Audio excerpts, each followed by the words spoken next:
বেশ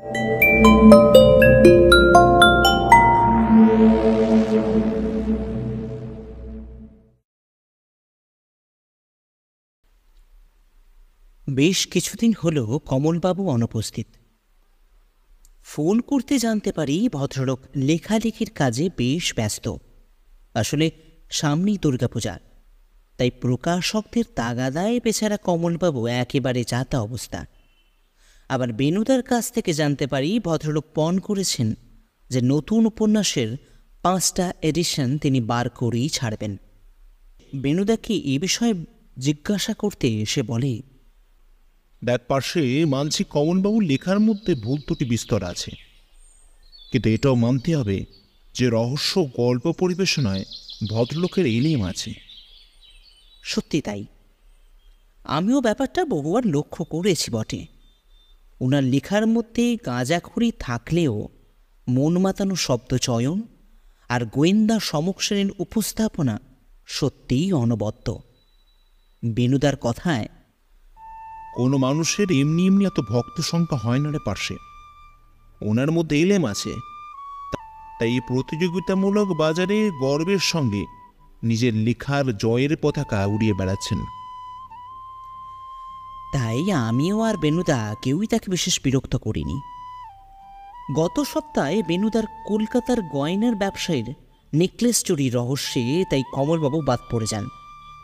অবশ্যই ভদ্রলোক বারে বারে ফোন করে খোঁজ নিয়েছেন এবং এটাও আমাকে বলেছেন যাতে সমস্ত ঘটনাটা আমি তাকে গুছিয়ে বলি। সত্যি ভদ্রলোক পারেন বটে। আজ সকাল থেকে বেনুদা তার নির্দিষ্ট চেহারে বসে সংবাদপত্রে মুখ লুকিয়ে বসে আছে।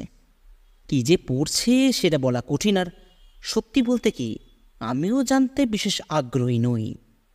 কারণ বেনুদা আমাকে একটা বাংলার শিল্পকর্ম নিয়ে লেখা একটা বই পড়তে দিয়েছে। কারণ সে মনে করে শুধু গোয়েন্দা নয়, তার সাথে তার স্যাটেলাইটেরও সমস্ত বিষয়ে জ্ঞান থাকা বিশেষ প্রয়োজন। তাই গত 2 দিন ধরে ক্রমাগত আমি বইটা পড়ে চলেছি। বর্তমানে পুরুলিয়ার শিল্পকলা সম্পর্কে এবং তার প্রাকৃতিক বর্ণনা নিয়ে পড়ে চলেছি। সত্যি বাংলার মধ্যে এত সুন্দর জায়গা রয়েছে, আর আমরা একবারের জন্য গেলাম না। আমি বইটা পড়ে বেনুদাকে প্রশ্ন করি, আচ্ছা বেনুদা, আমরা ইতিমধ্যে ভারতবর্ষের বহু জায়গায় তোমার কর্মসূত্রে বলো, বেড়াতে যাবার তাগিদাই বলো, ঘুরেছি, কিন্তু বাংলার এত সুন্দর একটা জায়গা বাদ পড়ে গেল কী করে? বেনুদা আমার প্রশ্ন শুনে মুখের সামনে থেকে সংবাদপত্রটা সরিয়ে ভোগ কুচকোয়, তারপর জিজ্ঞাসা করে, কোন জায়গা? কেন, পুরুলিয়া। ও আচ্ছা। এই বলে সে আবারও কাগজে মন সন্নিবেশ করে। আমি অবাক হয়ে বলি, কী গো বেনুদা, কিছু বলে এনেছে? এবার সে তার হাতে থাকা সংবাদপত্রটা মুড়ি সামনের টেবিলের ওপর রাখে, তারপর বলে, দেখ পার্শ্বে, আমরা ইতিমধ্যে সব জায়গায় গেছি এবং তার অধিকাংশ কর্মসূত্রেই যাওয়া, আর নয়তো কমলবাবুর ইচ্ছায়। তাই পুরুলিয়া নিয়ে বিশেষ আগ্রহ প্রকাশ করার জায়গা আমাদের ছিল না। আমি আবার সেখানে যাবার প্রস্তাব দিতে যাব, অমনি কলিং বেলটা বেজে উঠল। অগত্যা মনের আশা মনেতে রেখেই দরজা খুলতে যেতে হলো। দরজা খুলতে দেখি এক বছর 40-এর ভদ্রলোক দাঁড়িয়ে আছেন। তার পরনে প্যান্ট শার্ট, চোখে চশমা আর মাথার চুল ব্যাক ব্রাশ। আমাকে দেখি ভদ্রলোক নমস্কার জানিয়ে বলেন, নমস্কার, আমি প্রভাতবাবু আছেন নাকি? আমি ভদ্রলোককে ভেতরে নিয়ে আসতে বেনুদা তাকে সোফায় বসতে বলে, তারপর জিজ্ঞাসা করে, নমস্কার, আমি প্রভাত রায়, আপনি? ভদ্রলোক করজোড়ে নমস্কার জানিয়ে বলেন, প্রভাতবাবু, আমি সমর মজুমদার, হাওড়াতে বাড়ি আমার। আর শুধু আমি নয়, আমার পরিবার সেখানে গত 100 বছর ধরে বসবাস করছে। কিন্তু কিন্তু সেটা বড় কথা নয়। আমি খুবই লজ্জিত যে আপনাকে না জিজ্ঞাসা করে বলতে পারেন না অ্যাপয়েন্টমেন্ট নিয়ে আপনার কাছে সিধে চলে আসছে। একটা একটা বিপদে পড়ে কি করব সেটা বুঝতে পারছিলাম না মিস্টার রায়, তাই আপনার কাছে ছুটে আসা। বেনুদা নিজের ঠোঁট থেকে আঙুল নামিয়ে বলে, সে তো বুঝলাম, কিন্তু ব্যাপারটা কি সেটা তো জানা খুব প্রয়োজন। হ্যাঁ হ্যাঁ মিস্টার রায়, আমি বলছি। আসলে একান্নবর্তী পরিবারে মানুষ হলেও বর্তমানে আমরা, মানে আমি, আমার ভাই ছাড়া আর কেউই নেই। বোনেরা ছিল, কিন্তু যথা সময় তাদের বিবাহ সম্পূর্ণ হওয়ায় তারা এখন যে যার শ্বশুর বাড়িতে। বর্তমানে থাকার মধ্যে আমি এবং আমার ভাই বিজন। বিনুতা এতক্ষণ মনোযোগ সহকারী সব কিছু শুনল, তারপর বলল, সে তো বুঝলাম সমরবাবু, কিন্তু এখানে মানে আমার বাড়িতে আসার কারণটা? হ্যাঁ মিস্টার রায়, হ্যাঁ প্রভাতবাবু, আসলে আপনার কাছে আসার প্রধান কারণ হলোই আমার ভাই, মানে বিজন। বিজনবাবু, কেন? গত 5 দিন আগে তার বন্ধুদের সাথে সে ছুটি কাটাতে যায় পুরুলিয়াতে, অযোধ্যা পাহাড়ে।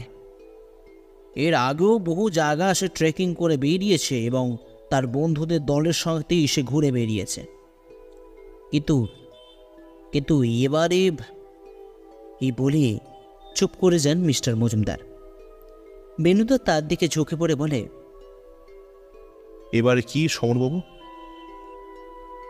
বেনুদার কথায় নিজের সম্বিত ফিরে পেয়ে ভদ্রলোক বলেন, এবারে ঘুরতে সে তো যায়, কিন্তু ফিরে আসে না।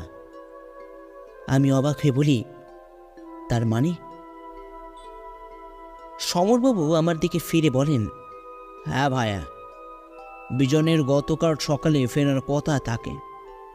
তার অন্যান্য বন্ধুরা ফিরে আসে, কিন্তু সে ফেরে না। এই বলে ভদ্রলোক পকেট থেকে রুমাল বার করে চোখের জল মোছেন।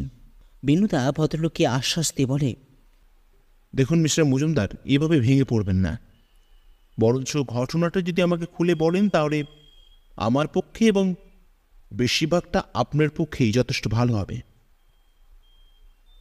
সমরবাবু বেনুদার কথায় নিজেকে সামলে এবার বলতে শুরু করলেন,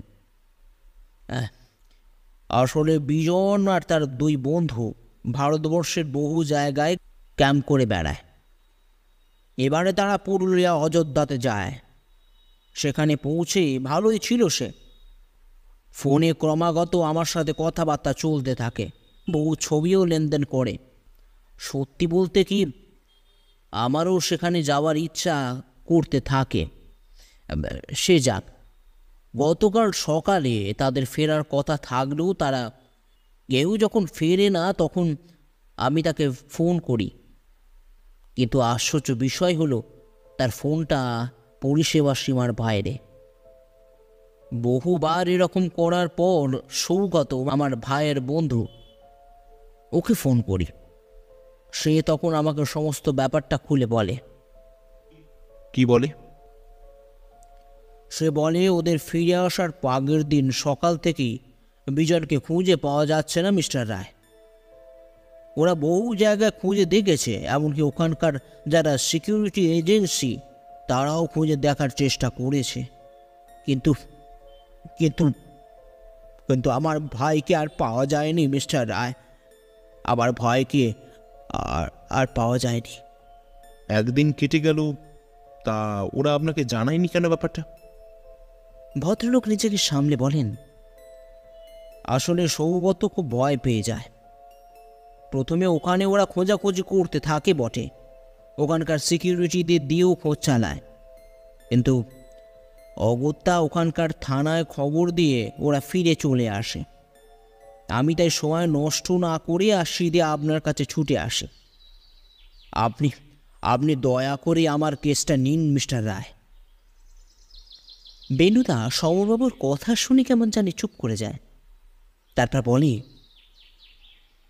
কিন্তু মিস্টার মজুমদার, এখানে আমার কি করার আছে বলুন তো? ভদ্রলোক মিনতি করে বলেন, এমনভাবে বলবেন না মিস্টার রায়। আমার ভাইকে ফিরিয়ে আনতে আপনার সাহায্য ছাড়া চলা যাবে না। দয়া করুন আমাকে। বেনুদা আবার একটা সিগারেট ধরিয়ে বলে, আপনার ভাইয়ের ছবি পাঠাতে বলেছিলেন না, সেগুলো দেখা যেতে পারে? ভদ্রলোক বলেন, হ্যাঁ, তাই জন্যই আমি এগুলো এনেছি আপনার সঙ্গে। এই বলে ভদ্রলোক তার সঙ্গে আনা ব্যাগ থেকে কয়েকটা ছবি বার করে বেনুদার হাতে দেয়। বেনুদা বেশ কিছুক্ষণ ধরে সেগুলো ভালো করে দেখতে থাকে, বিশেষ করে দুটো ছবি বার করে দেখে। তারপর আমার হাতে তুলে দিয়ে সে বলে, মিস্টার মজুমদার, বেশি লোক তো দেখলাম না। সমরবাবু বলেন, একদম ঠিক ধরেছেন আপনি। আসলে জায়গাটা হাইলি সিকিউরিটি এরিয়া। সাধারণ মানুষ কিংবা আশেপাশের বাসিন্দাদের সেখানে যাওয়ার অনুমতি নেই। আমার ভাইরা বহু জায়গায় এর আগে ঘুরেছে এবং তাদের সাথে বহু মানুষের পরিচয় আছে। বলতে পারেন সেই পরিচয় খাটিয়ে তারা এটা ব্যবস্থা করেছিল। বেনুদা এবার আমার হাত থেকে ছবিগুলো নিয়ে বলে, কিন্তু এখানে যে একজন বিদেশি ভদ্রলোককে দেখছি মিস্টার মজুমদার। ও, উনি হলেন টমাস ব্রাউন, লন্ডন থেকে এসেছেন। ভাইয়ের কাছে শুনেছি ভারতের ভূতত্ত্ব বিষয়ে উনি চর্চা করছেন। এর বেশি আমি কিছু বলতে পারবো না প্রভাতবাবু। তবে কি? ভদ্রলোক ভারী অমায়িক, সেটা আমি আপনাদের বলতে পারি। আসলে বিজনের মুখেই শোনা। বেশ, কেসটা আমি নিলাম মিস্টার মজুমদার। তবে এই বিষয়ে আমাকে কিছু তথ্য জোগাড় করতে হবে এবং প্রয়োজন হলে একবার অযোধ্যা মানে পুরুলিয়াতেও যেতে হতে পারে। এসব নিয়ে আপনি একদম ভাববেন মিস্টার রায়। আপনি খালি আমার ভাইকে ফিরিয়ে আনার চেষ্টা করুন। আমি আপনার চেষ্টা করব। ভদ্রলোক আমাদের দুজনকে নমস্কার জানিয়ে বিদায় নিলেন।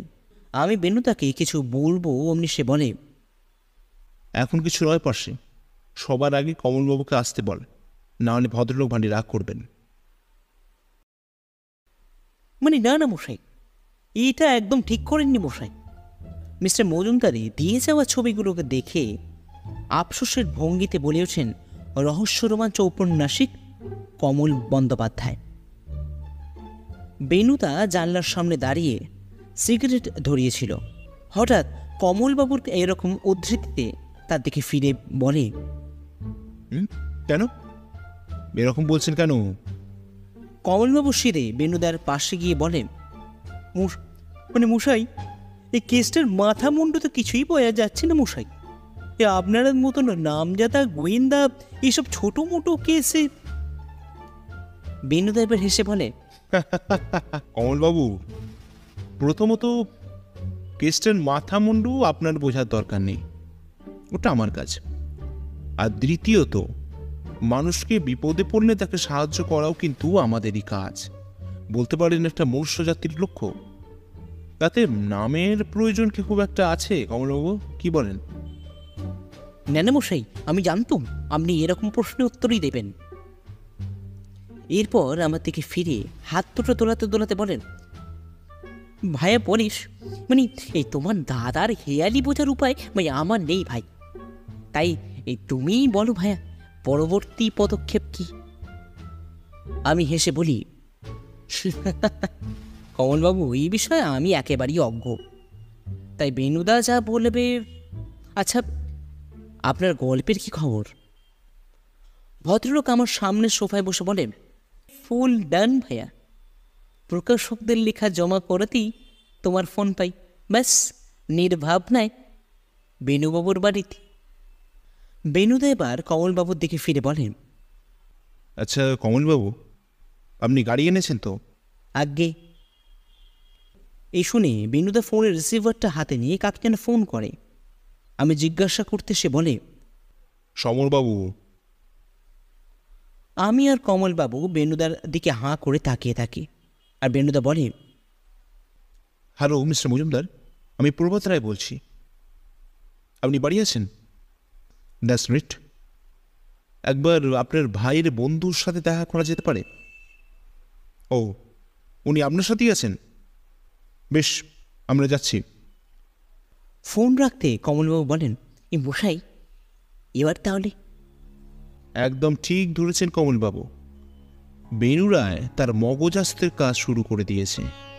এখন খালি সময়ের অপেক্ষা, বাকিটা ইতিহাস। আমরা তিনজন যখন সমরবাবুর বাড়ি পৌঁছালাম, দেখি ইতিমধ্যেই বিজনবাবুর বন্ধু সেখানে উপস্থিত হয়েই আছেন। এদিকে কমলবাবুকে পেয়ে সমরবাবুর বেজায় খুশি। ঘটনাচক্রে জানতে পারি ভদ্রলোক কমলবাবুর একজন বিশাল বড় ভক্ত। তার সমস্ত প্রকাশিত বই, তার পড়া এবং আগামী কী বই প্রকাশিত হতে চলেছে সেটাও নাকি তার জানা। আমরা তিনজন একটা সোফায় ভাগাভাগি করে বসি, আর তার ঠিক সামনে বসেন সমরবাবু এবং বিজনবাবুর বন্ধু সৌগতবাবু। সমরবাবু বলেন, মিস্টার রায়, ও হলো সৌগত। সৌগত মানে যার কথা আপনাদের বলেছিলাম। সৌগত বেনুদার দিকে ফিরে বলে, যখন আমি শনি কেসটা আপনি তদন্ত করতে যাচ্ছেন, তখন থেকেই মনে হয়েছে কোনোভাবে যদি আপনাকে সাহায্য করতে পারতাম, তাহলে বন্ধুটাকে ফিরে পেতে পারতাম। বিজন যে এখন কোথায় কী করছে মানে কিছুই জানি না মিস্টার রায়। বেনুদা এবার সৌগতর দিকে তাকিয়ে বলে, সাহায্য তো তোমাকে করতেই হবে সৌগত, না হলে সাহায্য কিভাবে নিতে হয় সেটা আমার খুব ভালোভাবেই জানা আছে। এবার ব্যাপারটা খুলে বলো তো। সৌগত কিছু বলার আগে চা এবং কিছু জলযোগ আমাদের সামনে টেবিলে এসে উপস্থিত হয়। বেনুদা চা তুলে নিতে আমি আর কমলবাবু চা তুলে নিই। সৌগত এবার বলতে শুরু করে, আসলে মিস্টার রায়, আমাদের তিন বন্ধুর বিভিন্ন জায়গায় ট্রেকিং করা চলে। ক্যাম্পেনিংয়ের আমাদের শখ বলতে পারেন। এর আগেও বহু জায়গায় আমরা ঘুরেছি এবং সুস্থ অবস্থাতেই বাড়ি ফিরে এসেছি। কিন্তু এবারে এবারে কী যেন হয়ে গেল সব কিছু। সব তো ঠিকই যাচ্ছিল, হুট করে কোথায় যে বিজন চলে গেল বা কি হলো তার কিছুই জানি না। সকালে সেদিন ঘুম থেকে উঠতেই জানতে পারি বিজন মিসিং। আমরা বিশ্বাস করুন, আমরা বহু জায়গায় খোঁজার থাকার চেষ্টা করেছি, কিন্তু কিন্তু পাইনি মিস্টার রায়। পুলিশকে ইনফর্ম করেছিলেন নাকি? হ্যাঁ, করেছিলাম, কিন্তু পুলিশ সেইভাবে কিছু করতে আগ্রহ প্রকাশ করেনি। তাদের ধারণা জঙ্গলে বহু হিংস্র জীবজন্তুর বাস। তারাই হয়তো বিজনকে একা পেয়ে তুলে নিয়ে গেছে। জঙ্গলে মানে?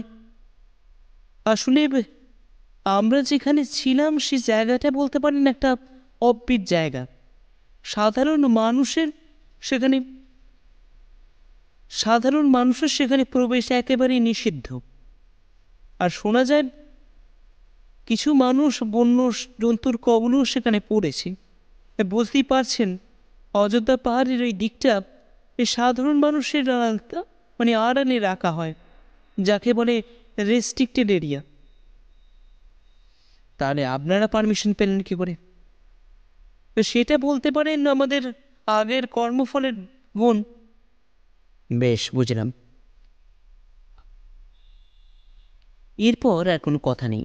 বেনুদা চায়ের কাপটা টেবিলে নামিয়ে বলে, আচ্ছা আচ্ছা সৌগত, তোমরা অনেকগুলো ছবি তুলেছিলে না? সেগুলো দেখতে পারি? হ্যাঁ, অবশ্যই। আমি তো ওইগুলো দেখাবার জন্যই আমি নিয়ে আসি সঙ্গে করে। সৌগত তার পাশে থাকা ব্যাগ থেকে ছবিগুলো বার করে বেনুদার হাতে দেয়। বেনুদা প্রত্যেকটা ছবি ভালো করে দেখে আর আমাদের একটা একটা করে দিতে থাকে। হঠাৎ একটা ছবি হাতে নিয়ে খুব মনোযোগ সহকারে কী যেন সে দেখে। কমলবাবু জিজ্ঞাসা করেন, মানে এই কী হলো বেনুবাবু, কিছু গণ্ডগোল? বেনুদা কিছুক্ষণ চুপ করে থেকে এক দৃষ্টে ছবিগুলো দেখতে থাকে। তারপর আমার দিকে ফিরে বলে, পার্শ্বে সমরবাবুর দেওয়া ছবিটা তোর সঙ্গে এনেছিস? আমি বলি, হ্যাঁ এনেছি, দে তো আমাকে। আমি তাড়াতাড়ি ব্যাগ থেকে ছবিটা বার করে বেনুদার হাতে দিই। বেনুদা আমার দেওয়া ছবি আর সৌগত দেওয়ার ছবি দুটো টেবিলে রেখে ভালোভাবে পর্যবেক্ষণ করতে থাকে। কমলবাবু কিছু জিজ্ঞাসা করতে যাচ্ছিলেন বটে, কিন্তু আমি তাকে চুপ করিয়ে দিই। বেনুদা এমন কিছু একটা জিনিস লক্ষ্য করছে যেটা কিছু সাহায্য করতে পারে। কিছুক্ষণ এভাবে থাকার পর সে চেয়ারে হেলান দিয়ে হাত দুটো মাথার পেছনে মুড়ে বসে।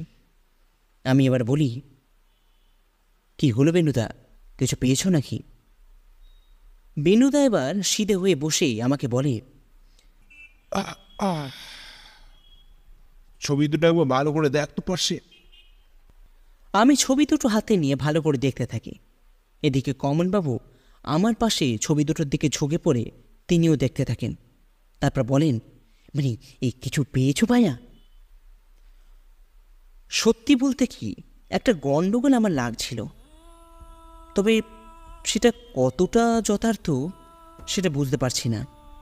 তাই বেনুদাকে সংশয়ের সাথে বলি, একটা গণ্ডগোল লাগছে বেনুদা। তাই বুঝি? বেশ তো, বলতো কি গন্ডগোল? ওনাদের এই গ্রুপ ফটো দুটো পেছনে যে টেন্টগুলো আছে, তার মধ্যে পেছনের টেন্টটা জায়গার পরিবর্তন হয়েছে। কীরকম?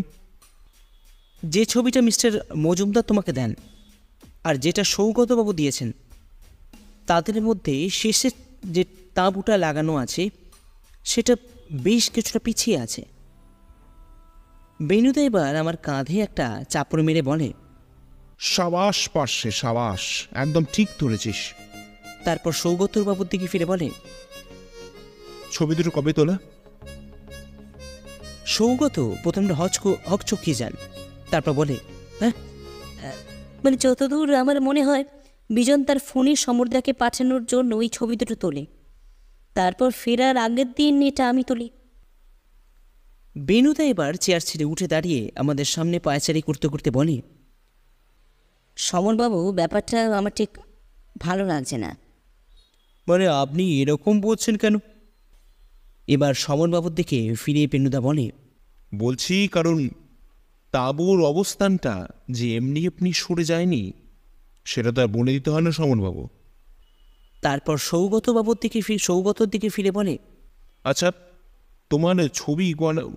তোমার ছবিতে যে গনার সাথে লোক ছাড়া তো কাউকেই দেখা যাচ্ছে না কেন? সৌগত হেসে বলে, আপনাকে তো আগেই বললাম মিস্টার রায়, আমরা যে জায়গাটা ছিলাম সেখানে সাধারণ মানুষদের প্রবেশ নিষেধ, তাই আর কি। বুঝলাম। এরপর বেনুদা বেশ কিছুক্ষণ চুপ করে যায়, তারপর বলে, আচ্ছা, টমাস ব্রাউনের সাথে কিভাবে যোগাযোগ করা যায়? ওনার একটা ঠিকানা উনি দিয়েছিলেন, আমি সঙ্গে করে এনেছি। এই বলেই সৌগতবাবু তার ব্যাগ থেকে একটা কাগজের টুকরো বার করে বেনুদার হাতে দেয়। বেনুদা সেটা দেখে বলে, বাবা, এই তো দার্জিলিংয়ের ঠিকানা, আর একটা ফোন নাম্বারও তো দেখতে পাচ্ছি। বেশ, আমি পরে খোঁজ নিচ্ছি। তারপর সমরবাবুর দিকে ফিরে বলে, মিস্টার মজুমদার, আপনার ভাই ঠিক কোথায় বা কি হয়েছে সেটা এখান থেকে বলা আমার পক্ষে সম্ভব নয়, তাই আমাদের অযোধ্যায় যাত্রা করা ছাড়া আর কোনো উপায় নেই। ওখানে গেলে কি আমার ভাই ফেরত আনবেন মিস্টার রায়? বেনুরায় কোনো কিছু শেষ না দেখে ছাড়ে না মিস্টার মজুমদার। এই কেসেরও শেষ না দেখে আমি ছাড়বো না, বাকিটা আপনার হাতে। না না, আপনি যদি সেখানে গেলে ভাইকে খুঁজে বার করতে পারেন, সেটা আমার ক্ষেত্রে খুবই ভাগ্যের বিষয়। আমি আজই সমস্ত ব্যবস্থা করে দিচ্ছি। হ্যাঁ, তবে মিস্টার মজুমদার, আমি কিন্তু একা যাব না। আমি জানি মিস্টার রায়, আপনারা গেলেই ত্রিমূর্তি একসাথেই যান, আমি সব ব্যবস্থা করে দিচ্ছি। মানে আচ্ছা মশাই, এই মার্বেল রেখে কি মার্বেল পাওয়া যায়? পুরুলিয়ার আঁকাবাঁকা মালভূমির রাস্তা ধরে যাবার সময় গাড়ির পেছনের সিটে বসে থাকা কমলবাবু প্রশ্ন করে বেনুদাকে। বেনুদা একইভাবে রাস্তার দিকে তাকিয়ে বলে, ব্যাপারটা ঠিক তা নয় কমলবাবু। আসলে ড্যাম্পের খনন কাজ চালানোর সময় ওই লেকটা আবিষ্কার করা হয়, পরে এমনিতেই ওটার নাম রাখা হয় মার্বেল লেক। বুঝলেন? আগে এরপর সব চুপচাপ। বেনুদা এবার গাড়িটা রাস্তার বাঁ দিকে দাঁড়াতে বলে আমাদের বলে, চলুন আপনাকে একটা জিনিস দেখাই। আমরা গাড়ি থেকে নেমে পাহাড়ের খাদের পাশে দাঁড়াতে বেনুদা কমলবাবুর উদ্দেশ্যে বলে, দেখুন তো মশাই, দৃশ্যটা কেমন লাগছে। আমরা বেনুদার চোখ বরাবর খাদের ধার ধরে বরাবর দুদিকে তাকাতে সত্যি অবাক হয়ে যাই। কমলবাবু বলেন, মানে এই যে সিল্ক রোড মশাই, অতুলনীয়। সত্যি এত সুন্দর ভিউ যে আমরা আগে দেখেছি তা বলতে পারি না, সত্যি অনবদ্য। বেনুদা সেদিকেই তাকাতে তাকাতে বলে, এটা সিল্ক রুট নয় কমলবাবু, একে বলে বাঁকা ডহর, বাংলায় যাকে বলতে পারেন সিল্ক রুট। কমলবাবু সেদিকে কিছুক্ষণ তাকিয়ে থাকে, এবার বেনুদার দিকে ফিরে বলে, মানে মশাই, আমরা তো আপনার কাজের সঙ্গে এখানে এসেছি, তা মশাই যদি কিছু মনে না করেন তাহলে ওয়ান কোশ্চেন প্লিজ। বলুন না। আমরা কি ঘোরার সুযোগ পাবো? বেনুদা সিগারেট ধরিয়ে বলে, পাবেন, তবে আপনি এবং পার্শ্বে। আর আপনি মশাই? আমি কাজে ব্যস্ত থাকব, আর সেই তাঁবুর জায়গাতে আমাকে যেতে হতে পারে, আর সেখানে যাওয়ার পারমিশন শুধু আমি পেয়েছি, আপনারা নন। তাই আপনারা ঘুরে সব দেখুন। হ্যাঁ, আমার কাজ মিটে গেলে আমি অবশ্যই আপনাদের সঙ্গে যোগ করব। আর এটা মনে রাখবেন, গত পরশুই কিন্তু আমরা এখান থেকে রওনা দেব। আমি অবাক হয়ে বলি, সে কি বলছো বেনুদা? আমি ওখানে তোমাকে একা যেতে দেব না। বেনুদা আমার কাঁধে হাত রেখে বলে, আমি বুঝতে পারছি পাশে তোর চিন্তা হচ্ছে, কিন্তু এই ক্ষেত্রে আমার কিছু করার নেই রে ভাই। তাই তাই তুই আর কমলবাবু মজা করে ঘুরে নে। আর আজ আর কালকের দিনটা তো পাচ্ছিস, আমি পাখিটা সামলাবো। এরপর কমলবাবুর দিকে ফিরে বলে, এই কমলবাবু, পারবেন তো এবারটা ম্যানেজ করে নিতে? কমলবাবু একটা দন্ত বিকশিত হাসি হেসে বলেন, মানে আলবাত মশাই। সেদিন হোটেলে পৌঁছাতেই বেনুদা তার কাপড়ের ব্যাগটা রেখে ঘটনাস্থলের দিকে রওনা দেয়। এদিকে যাওয়ার আগে আমাদের বলে যেতে আসে পাশটা ঘুরে দেখার জন্য, আশপাশটা ঘুরে দেখার জন্য। তাই অগত্যা বেনুদাকে ছাড়া আমরা দুজন ঘুরতে বেরিয়ে পড়ি। আপার ড্যাম, লোয়ার ড্যাম, দু চারটে মন্দির থেকে আবার সন্ধ্যের সময় হোটেলে ফিরে আসি। কমলবাবু আর আমি বাকি সময়টা তাস খেলে কাটিয়ে দিলাম। অবশেষে রাত 10টার সময় বেনুদা ফেরে। আমি কিছু জিজ্ঞাসা করতে যাচ্ছিলাম, বেনুদা আমাকে থামিয়ে বলে, এখন কোনো প্রশ্ন করবি না পার্শ্বে, প্রচুর খিদে পেয়েছে ভাই, খাবার জোগাড় কর। রাতে খাওয়ার পর আমরা তিনজন হোটেলের পাশে হাঁটতে বেরোলাম। কমলবাবু অনেকক্ষণ ধরেই উসকুস করছিলেন। এইবার নিজেকে সামলাতে না পেরে ভদ্রলোক বলেন, আচ্ছা মশাই, মানে বিজনের খোঁজ পেলেন?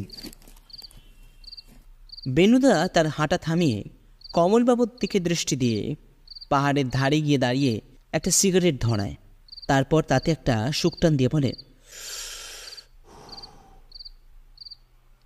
এই পাহাড়ের জঙ্গলে হিংস্র প্রাণীর উপদ্রব আছে কমলবাবু।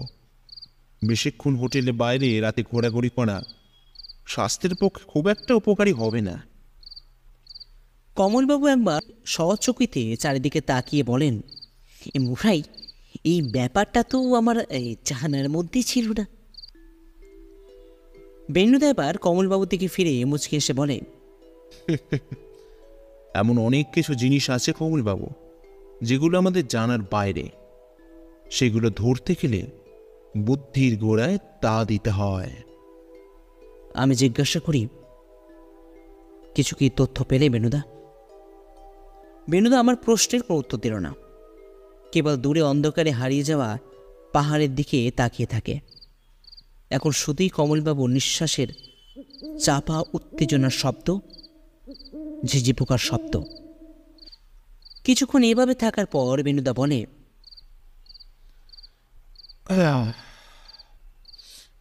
কাল সকালে একবার বামনি ফলসটা দেখে আসিস তোরা। আমরা কাল রাতের ট্রেনটা ধরব বাড়ি ফেরার জন্য। কমলবাবু বলেন, এই মানে এই তাহলে কি মশাই? হুম, এখন কিচ্ছু নয় কমলবাবু, সময় এলেই সব কিছু জানতে পারবেন।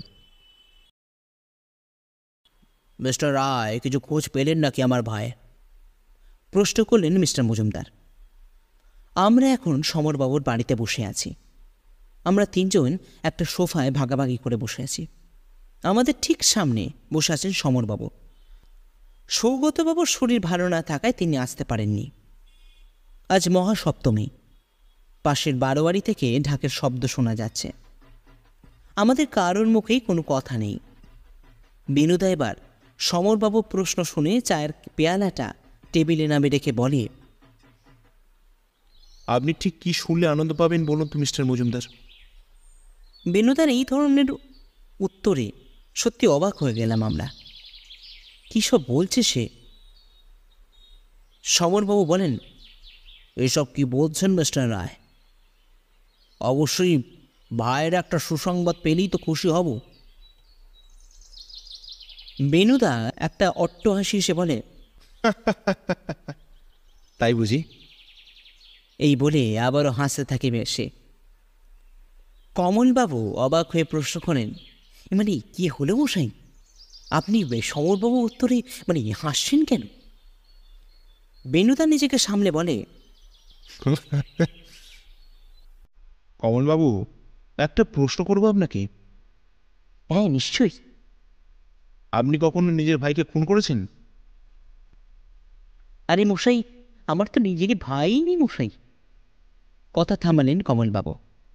তারপর প্রশ্নের উত্তরটা অনুধাবন করতে পেরে বললেন, তার এই মানে মশাই? একদম ঠিক ধরেছেন কমলবাবু। আমি আবার জিজ্ঞাসা করি, কিন্তু কেন বেনুদা? বেনুদা কিছু বলতে যাবে অমনি সমরবাবু চেয়ার ছেড়ে প্রতিবাদে সুরে বলে ওঠেন, এসব যা তা বলছেন আপনি মিস্টার রায়।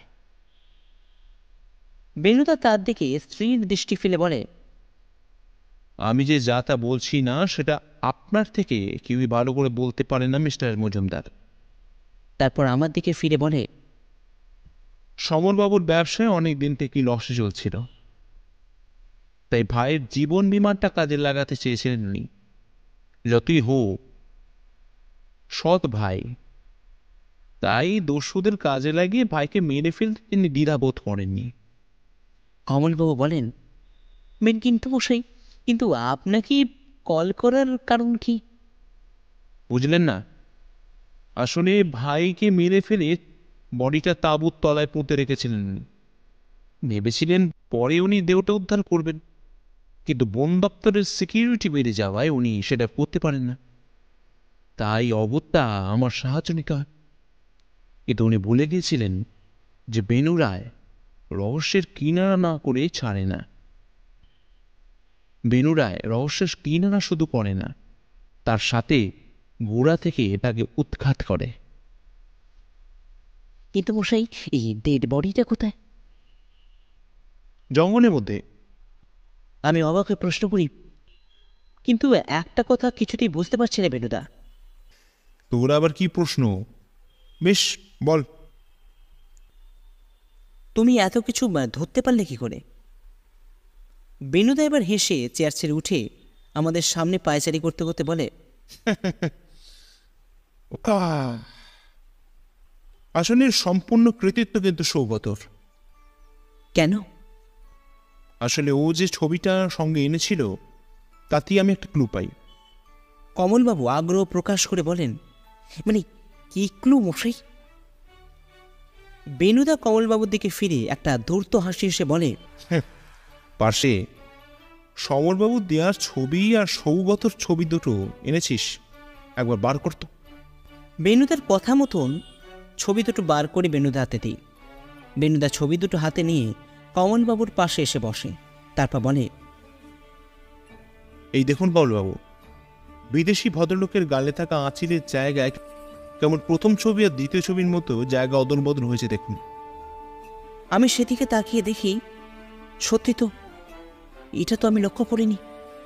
বেনুদা বলে, প্রথম থেকেই আমার একটা সন্দেহ হয়েছিল বটে, পরে ছবি দুটো দেখতে ব্যাপারটা একেবারে পরিষ্কার হয়ে যায়। খোঁজ নিয়ে জানতে পারি উনি আদৌ বিদেশি নন, একেবারে ভারতীয় মানুষ, এবং বড় এক দস্যু দলের সাথে তিনি যুক্তও বটে। ব্যাস, 2 2 4 সব কিছু ধরা পড়ে যায়। আর বিজনবাবু? বেনুদা আমার এই কথা শুনে একেবারে চুপ করে যায়। তারপর বলে, ওনাকে রাতের অন্ধকারে খুন করা হয় পার্শ্বে। সারাদিনের ট্রেকিংয়ের ক্লান্তিতে বিজনবাবুর বন্ধুরা ঘুমিয়ে পড়েন। তখন সমরবাবু তার ভাই মানে বিজনবাবুকে ফোন করে তার ঘুম ভাঙায়। তারপর যা হওয়ার তাই হয়েছে। কিন্তু মশাই, ওনার বন্ধুরা যতই গভীর ঘুমোক না কেন, কোনো আওয়াজ পেল না কেন? বেনুদা মুচকি হেসে বলে, সেটা মনে হয় বিদেশি ভদ্রলোকের কৃতিত্ব কমলবাবু। তাহলে এখন মশাই? এখন এখন পুলিশ আসছে মিস্টার মজুমদারকে গ্রেপ্তার করতে, বাকিটা আচ্ছা মশাই, মানে নিজের ভাই কি খুন করতে কেউ পারে? প্রশ্ন করেন কমলবাবু। বেনুদা চায়ে একটা চুমুক দিয়ে বলে, পারে বই কি, দেখলেন তো। হ্যাঁ তা তো পারে। কিন্তু মানে কিভাবে পারে বলুন তো? যখন সম্পর্কের চেয়েও প্রবৃত্তি মানুষের জীবনে বড় হয়ে দাঁড়ায়, তখন মানুষ পারে না এমন কিছু জিনিস নেই কমলবাবু। আর তখন মানুষ চাইলেও অনেক কিছুই করতে পারে। মানে একদম নতুন জ্ঞান অর্জন করলাম মশাই, চমৎকারই ব্যাপার। কমলবাবু, চমৎকার বলে কিছু হয় না। আসলে যেগুলো আমাদের চমৎকার বলে মনে করি, আসলে সেগুলোর জ্ঞান আমাদের বুদ্ধির বাইরে। তাই বা বলতে পারেন সেই জ্ঞান আমাদের মধ্যে নেই, সেটা অর্জন আমাদের করা হয়নি, তাই আর কি। তাই কি মশাই? তাই সব পরিস্থিতির জন্য প্রস্তুত থাকা লাগে, বুঝলেন? বুঝলাম মশাই। আমি আবার মজা করে জিজ্ঞাসা করি, কি বুঝলেন কমলবাবু? ওই যে চমৎকার